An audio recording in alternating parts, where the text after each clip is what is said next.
구약성경 135쪽 출애굽기 34장 18절에서 35절까지 저와 여러분이 교독하고 마지막 35절은 함께 읽도록 하겠습니다. 너는 무교절을 지키되 내가 내게 명령한 대로 아비벌 그 절기에 1회 동안 무교병을 먹으라. 이는 네가 아비벌에 애굽에서 나왔음이니라.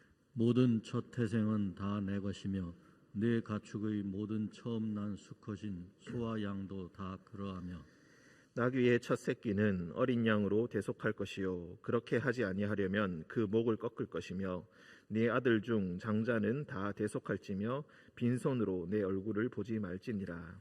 너는 엿새 동안 일하고 일곱째 날에는 쉴지니 밭 갈 때에나 거둘 때에도 쉴지며 77절 곧 맥추의 초실절을 지키고 새말에는 수장절을 지키라. 너희의 모든 남자는 매년 3번씩 주 여호와 이스라엘의 하나님 앞에 보일지라. 내가 이방 나라들을 내 앞에서 쫓아내고 내 지경을 넓히리니 네가 매년 3번씩 여호와 내 하나님을 뵈려고 올 때에 아무도 내 땅을 탐내지 못하리라. 너는 내 제물의 피를 유교병과 함께 드리지 말며 유월절 제물을 아침까지 두지 말지며 내 토지 소산에 처음 익은 것을 가져다가 내 하나님 여호와의 전에 드릴지며 너는 염소 새끼를 그 어미의 젖으로 삼지 말지니라.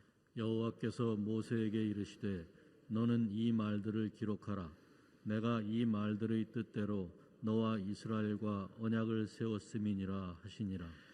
모세가 여호와와 함께 40일 40야를 거기 있으면서 떡도 먹지 아니하였고 물도 마시지 아니하였으며 여호와께서는 언약의 말씀 곧 십계명을 그 판들에 기록하셨더라. 모세가 그 증거의 2판을 모세의 손에 들고 시내산에서 내려오니 그 산에서 내려올 때에 모세는 자기가 여호와와 말하였으므로 말미암아 얼굴 피부에 광채가 나나 깨닫지 못하였더라. 아론과 온 이스라엘 자손이 모세를 볼 때에 모세의 얼굴 피부에 광채가 남을 보고 그에게 가까이 하기를 두려워하더니 모세가 그들을 부르매 아론과 회중의 모든 어른이 모세에게로 오고 모세가 그들과 말하니 그 후에야 온 이스라엘 자손이 가까이 오는지라. 모세가 여호와께서 시내산에서 자기에게 이르신 말씀을 다 그들에게 명령하고 모세가 그들에게 말하기를 마치고 수건으로 자기 얼굴을 가렸더라. 그러나 모세가 여호와 앞에 들어가서 함께 말할 때에는 나오기까지 수건을 벗고 있다가 나와서는 그 명령하신 일을 이스라엘 자손에게 전하며 이스라엘 자손이 모세의 얼굴에 광채를 보므로 모세가 여호와께 말하러 들어가기까지 다시 수건으로 자기 얼굴을 가렸더라. 아멘. 기도하겠습니다. 거룩하신 주님, 오늘도 하루를 허락하여 주시고 하루의 첫 시작을 주님과 함께하게 하시니 감사합니다. 세상과 나는 간 곳 없고 오직 구속하신 주만 보이는 새벽이 되게 하여 주옵소서. 주님께서 우리의 어두운 마음에 비춰주시는 그 광채를 우리가 느끼게 하시고 하나님의 영광을 아는 빛, 예수 그리스도의 얼굴을 통하여서 우리에게 비춰주신 그 빛을 이 시간 우리가 함께 느끼며 함께 공유하며 함께 소망을 가지게 하여 주옵소서. 거룩하신 예수 그리스도의 이름으로 기도합니다. 아멘.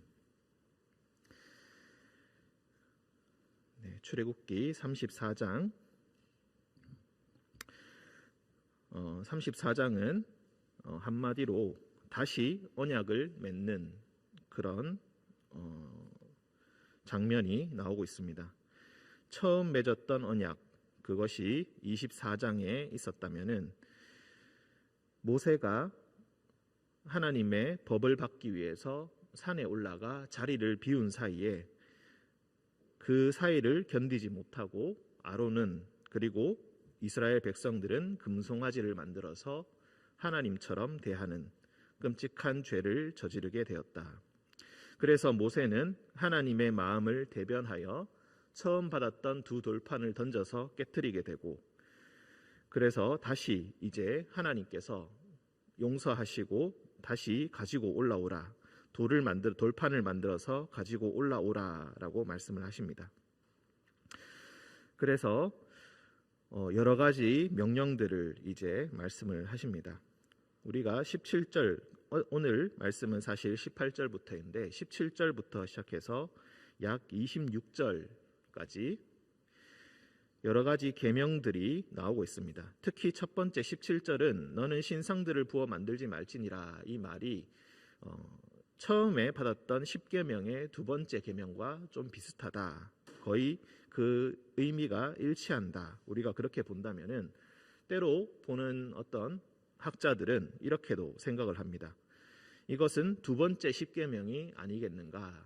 첫 번째 받은 10계명은 우리가 잘 알고 있는 10계명이고 그것이 20장에 처음으로 시내산에서 하나님께 받았던 10계명이고 이제 금송아지의 죄악을 저지르고 난 후에 다시 화해할 때에 하나님과 다시 화해의 언약을 맺을 때에 두 번째 10계명을 주셨다.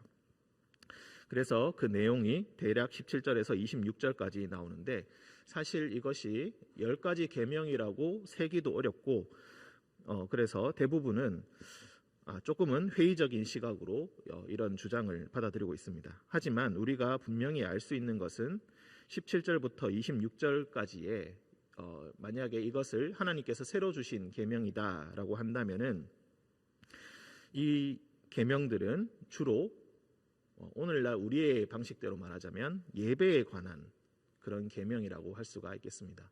처음에 주셨던 계명을 떠올려 보면은 예를 들어 뭐 살인하지 말라, 간음하지 말라, 도둑질하지 말라라는 식의 이런 계명들은 윤리적 계명들, 즉 우리가 일상생활을 통하여서 반드시 지켜야 할 윤리적인 성격의 것이라면은 여기서 나오는 계명들은 주로 하나님께 어떻게 예배를 드릴 것인가, 하나님께 어떻게 자신의 경외하는 모습을 어떻게 하면 하나님께 올바른 경배를 올바른 예배를 드릴 수 있을 것인가, 그렇게 해서 이것을 어려운 말로 제2적 10계명이다 이렇게 부르기도 합니다.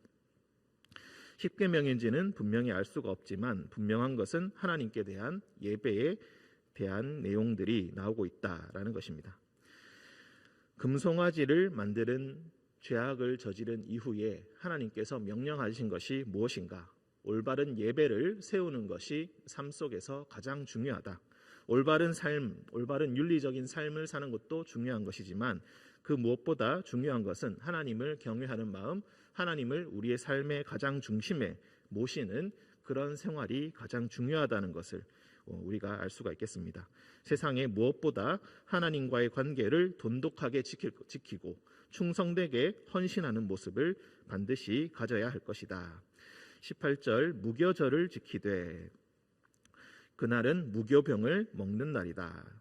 즉 지금 6월절과 거의 흡사하다라고 우리가 볼 수가 있겠습니다. 사실 무교절이라는 말을 빼고 본다면은 괄호 속에 6월절을 넣는 게 사실 더 맞아 보이는데 이런 현상은 주로 6월절을 무교절의 첫날로 지키기 때문에 무교절은 7일을 지키는 것이죠. 7일 동안 무교병을 먹는 것인데 6월절이 바로 그 첫날이기 때문에 이렇게 무교절로 다 이야기하고 있습니다.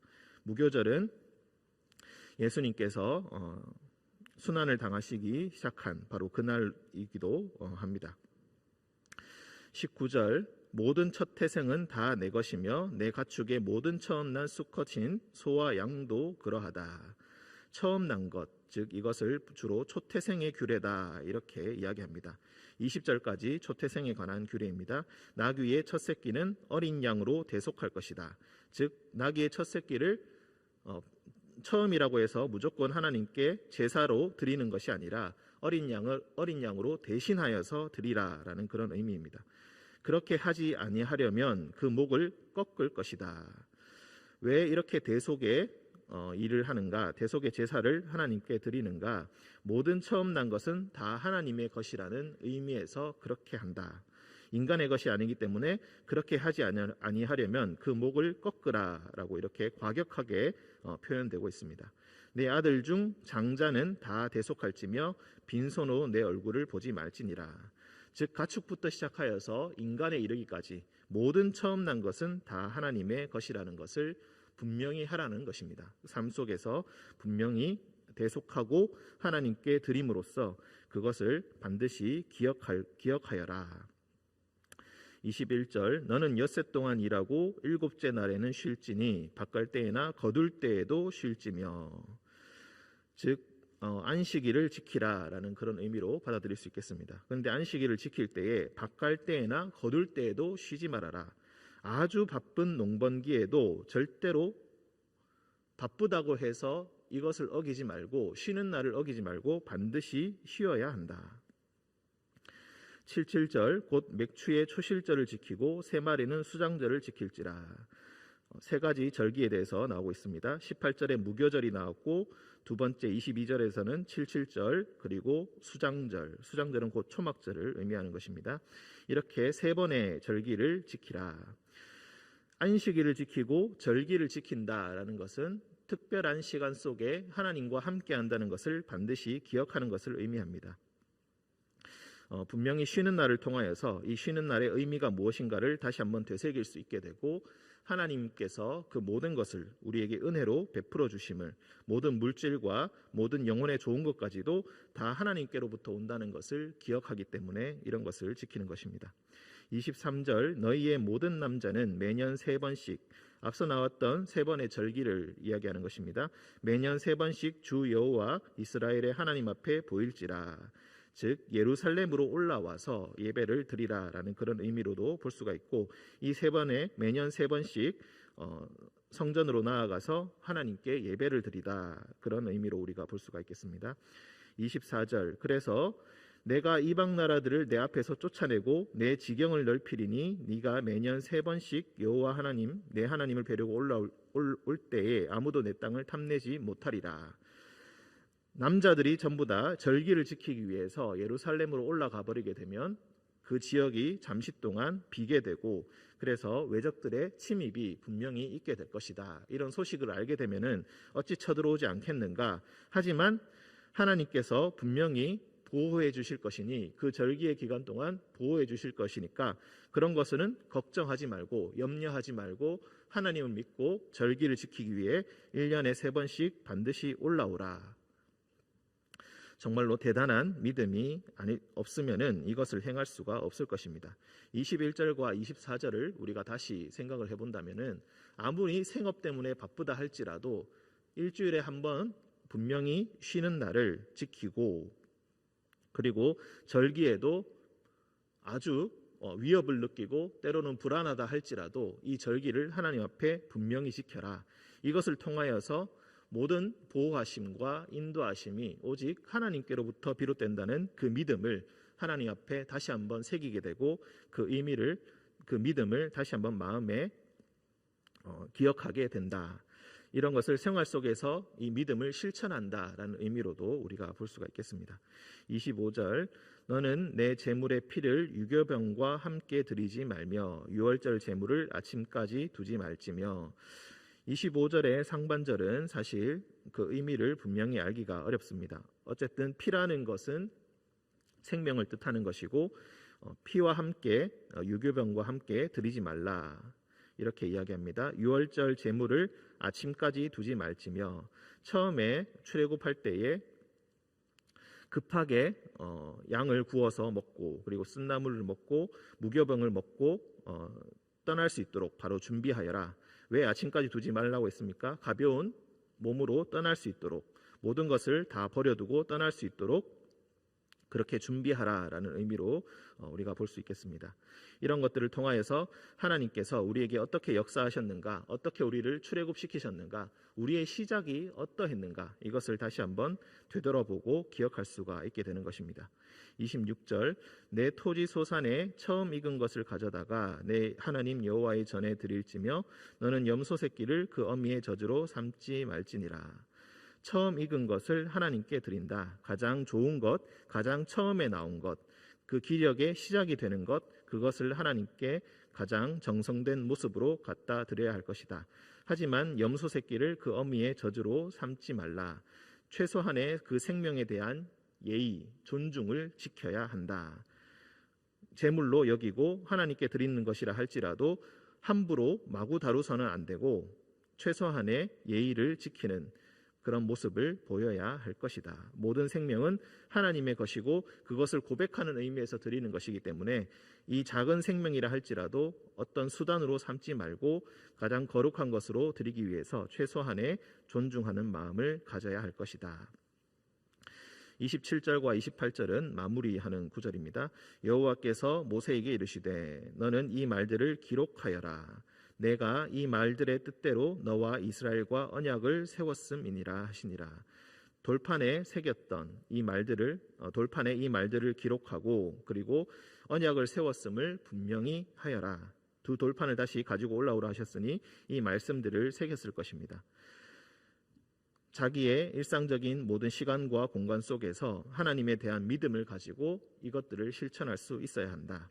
하나님께 예배 드릴 수 있는 것, 하나님께 절기에 하나님을 뵈려고 올라가는 것, 그리고 아무리 바쁜 시기라 할지라도 경제적으로 풍요를 누릴 수 있는 기회가 바로 눈앞에 있다 할지라도 하나님께서 모든 것을 주시고 하나님께서 모든 것을 보존하시기 때문에 반드시 하루를 쉬는 이런 실천들은 믿음이 없으면 할 수 없는 그런 것입니다.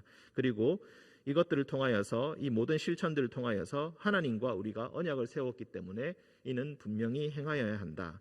그런 의미로 볼 수가 있겠습니다. 28절 모세가 여호와와 함께 40일 40야를 거기에 있으면서 떡도 먹지 아니하였고 물도 마시지 아니하였으며 여호와께서는 언약의 말씀 곧 십계명을 그 판들에 기록하셨더라. 모세를 통하여서 하나님께서는 말씀들을 언약의 말씀들을 이스라엘 백성들에게 주셨다. 그리고 말씀의 종이 된 그 모세는 40일 40 밤낮을 쉬지 않고 먹지도 아니하고 자지도 아니하고 오직 그 말씀을 다 기록하는 데 힘을 썼다. 말씀의 종이 된 그런 모습을 보여주고 있습니다. 이런 40일 40야를 같이 하나님과 보내고 내려오게 되는데 그때 모세가 그 증거의 두 판을 모세의 손에 들고 시내산에서 내려오니 내려올 때에 얼굴 피부에 광채가 나게 되었다. 하지만 스스로는 깨닫지 못하고 있었다. 아론과 온 이스라엘 자손이 그 모습을 보고 두려워하였다. 그리고 모세가 그들을 부르니 그들에게 다시 나아가게 되었다. 그래서 모세가 그 모습을 보고 자신을 두려워하는 그 모습을 보고 이제 수건으로 자기의 얼굴을 가리게 됩니다. 그리고 하나님 앞에 나아가서 이제 하나님과 대화할 때는 수건을 벗고 있다가 이제 나와서 전할 때는 하나님의 말씀을 전할 때는 그 수건을 벗고 있다가 이제 다시 말씀이 다 끝나면은 수건으로 자기의 얼굴을 가리게 되었다. 여기서 얼굴에 광채가 난다라는 이 표현이 사실 굉장히 어려운 말입니다. 지금도 수수께끼와 같은 말인데 이것을 이 말의 기원은 뿔이라는 뜻입니다. 우리가 제단을 생각해 보면 번제단이라든지 분향단이라든지 이 제단을 거룩하게 할 때에 그 피를 그 뿔에다가 발라라라는 그런 말이 나옵니다. 그래서 옛날 그림에도 보면은 이제 모세의 얼굴에 뿔이 났다. 사실 광채가 난다는 말이 뿔이 났다라는 의미로도 우리가 볼 수 있기 때문에 옛날에 대가들, 즉 성경을 모티브로 하여서 그림을 그리던 대가들은 모세의 얼굴에 뿔을 주로 그리는 모습을 볼 수가 있습니다. 다윗의 얼굴에도 그런 것을 그린 그런 흔적들이 많이 있는데 그래서 어떤 사람은 심지어 이렇게도 주장을 합니다. 하나님과 대화할 때 쓰던 뿔 달린 가면 같은 게 있었을 것이다. 이렇게도 주장을 하기도 하는데 이 말은 일반적으로는 얼굴에서 광채가 날 때 그 광채 나는 그 모습이 어쩌면 뿔이 난 것 같은 그런 모습이었기 때문에 이렇게 묘사하는 것이 아닌가. 일반적으로는 그렇게 이해를 하고 있습니다. 어쨌든 그 뿔이라는 것 자체는 하나님 앞에 거룩한 것이고 하나님 앞에 거룩함을 상징하는 그런 것으로 우리가 볼 수가 있겠습니다. 우리가 이 29절부터 35절까지 모세의 얼굴에 광채가 비친다라는 이 내용을 우리가 신약에서도 그 내용을 찾아볼 수가 있습니다. 고린도 후서 3장과 4장에 나옵니다. 사도 바울은 고린도 후서 3장에서 이것을 어떻게 이해하는가? 율법의 직분, 정죄하는 그 직분도 하나님께 영광을 받아서 얼굴에 빛이 날 수가 있다. 하나님의 광채를 온전히 그 얼굴에 받아들일 수 있게 된다. 그러니 율법의 직분도 하물며 그러할진데 예수 그리스도의 복음의 광채를 받은 우리는 어떠하겠는가? 우리는 그 광채, 이 보배를, 아버지 하나님을 아는 그 빛을 예수 그리스도를 통하여서 다시 우리에게 비춰주시고 그 빛을 우리는 이 육체의 질그릇 안에 담아가고 있다. 그래서 그 말씀의 결론을 이렇게 냅니다. 우리의 겉사람은 낡아지나 우리의 속사람은 날로 새로워지도다. 우리가 일상생활을 통하여서 복음의 전도자로 살아가는 삶에 있어서 늘 고난받고 늘 고생하고 늘 죽음에 가까이 하는 인생을 살아가는 그런 인생을 살아가는데 그런 모습을 보고 너희는 죽음에 가까운 자다, 너희는 비참한 자다, 세상 사람들은 손가락질하고 별 볼 일 없다고 생각할 수 있겠지만 바울은 분명히 자기의 믿음을 이렇게 고백합니다. 나는 예수 그리스도의 빛을 받아서 하나님의 아버지 하나님의 영광을 그 마음속에 그 보배를 우리 마음속에 품고 있다. 우리의 겉모습은 비록 초라해 보일지 몰라도 우리의 속사람은 부활의 소망으로 말미암아 날로 날로 빛나고 있고 날로 날로 새로워지고 있고 날로 날로 그 생명력이 차고 넘치고 있다. 그렇게 고백하면서 이 하나님의 이 모세의 광채보다 더 우월한 광채, 더 놀라운 광채, 하나님의 복음의 광채를 하나님께서 우리에게 비춰주셨다. 예수 그리스도를 통하여서 우리로 하여금 알게 하셨다. 그러니 형제들이여 우리 같이 이 복음의 광채를 우리의 마음속에 품고 이 복음의 광채를 아직 알지 못하는 자들에게 이 빛을 알지 못하는 자들에게 함께 전하자. 이것이야말로 길이요 진리요 생명 대신 예수 그리스도께 나아가는 참된 길이고 그리고 십자가와 부활의 삶을 살아가는 바로 그 길이다. 이렇게 이야기를 합니다. 오늘 우리가 불렀던 찬송가 예수를 나의 구주 삼고 성령과 피로써 거듭나니 이 세상에서 내 영혼이 하늘의 영광을 누리도다. 이것이 나의 간증이요 이것이 나의 찬송입니다. 나 사는 동안 끊임없이 구주를 찬송하겠습니다. 우리의 몸은 병들고 우리는 더욱더 가난하여지고 우리의 마음은 때로 약해지고 우리의 삶은 때로 연약한 모습이 가득하다 할지라도 미련하게 하나님 앞에 안식일을 지키고 주일을 성수하고 미련하게도 세상의 적들에게 약점을 보이면서까지 하나님 앞에서 그 절기를 온전하게 지키는 그 모습을 통하여서 우리는 세상의 비웃음을 받는다 할지라도 우리의 마음은 성령과 피로써 거듭나여서 하늘의 영광을 누리면서 살아갈 수 있게 됩니다. 이것이 오늘 이 새벽에 우리 모두의 간증이요 우리의 모두의 찬송이 되는 그런 시간이 되었으면 좋겠습니다. 함께 기도하겠습니다. 사랑과 은총이 충만하신 주님,